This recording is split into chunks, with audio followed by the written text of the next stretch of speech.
A grande questão é que o cenário que nós temos inclui, inclusive, uma pressão dos Estados Unidos. Alexandre de Moraes, que é um dos maiores abusadores de poder, foi sancionado pela Lei Magnitsky, está ao lado agora na lista, ali, ele está ao lado de tiranos, de ditadores, o que já pega super mal para o nosso país e para a própria instituição.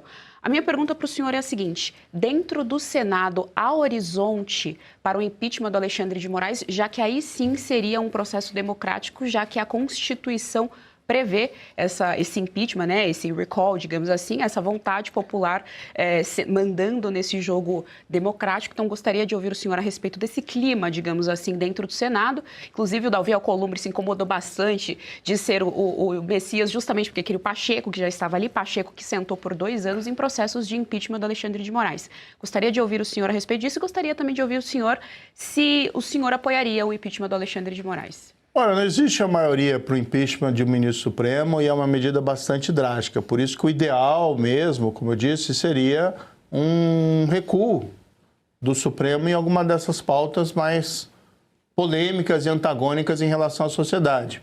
Por exemplo, a questão das penas impostas aos manifestantes de 8 de janeiro. Existe muito questionamento se aquilo foi um golpe mesmo. Muita gente não só da oposição, mas até gente que foi sempre aliado do Lula. Nelson Jobim, por exemplo, entende que não é golpe. O senhor acha que foi um golpe ou não? O 8 de janeiro, não.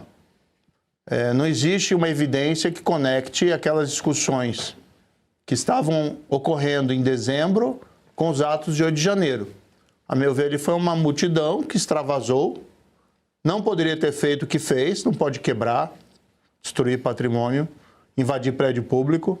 Isso é o que a gente via muito dos movimentos de esquerda. Vemos até hoje MST invadindo terras, a gente não concorda com isso.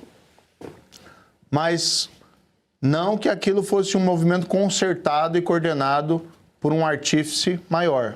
E eu estava na CPI, desculpe, do 8 de janeiro, e não vi essa prova. E também nesses processos todos que discutiram no Supremo, não vi esse elemento de ligação que concatenasse as duas coisas. Então, a meu ver, foi uma multidão que errou, mas extravasou. E aí o apenamento é excessivo. Mesmo se fosse um golpe, vamos dizer que aquelas pessoas seriam, no máximo, massa de manobra.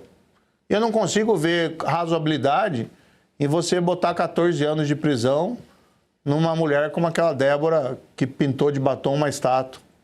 E eu conheci também pessoas, estive visitando na prisão, não fica divulgando isso até para preservar as pessoas, mas visitei gente na prisão absolutamente simples, arrependida, né? Mas pessoas que estavam há mais de 2 anos presas preventivamente e condenadas a 16, 18 anos, lavrador, dona de casa. Então, assim, não dá, entendeu? Por isso que eu defendo ali a anistia. Agora, se não tiver condições políticas de ter anistia, que seja redução de pena. Tirar essas pessoas da cadeia.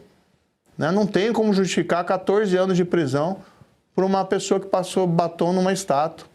Então, sabe, o próprio Supremo poderia rever essas penas, para começo de conversa. Porque tem espaço para rever as penas, já que tem discussão jurídica sobre a forma de aplicar, ou eventualmente entender que não houve o golpe em relação a essas pessoas do 8 de janeiro.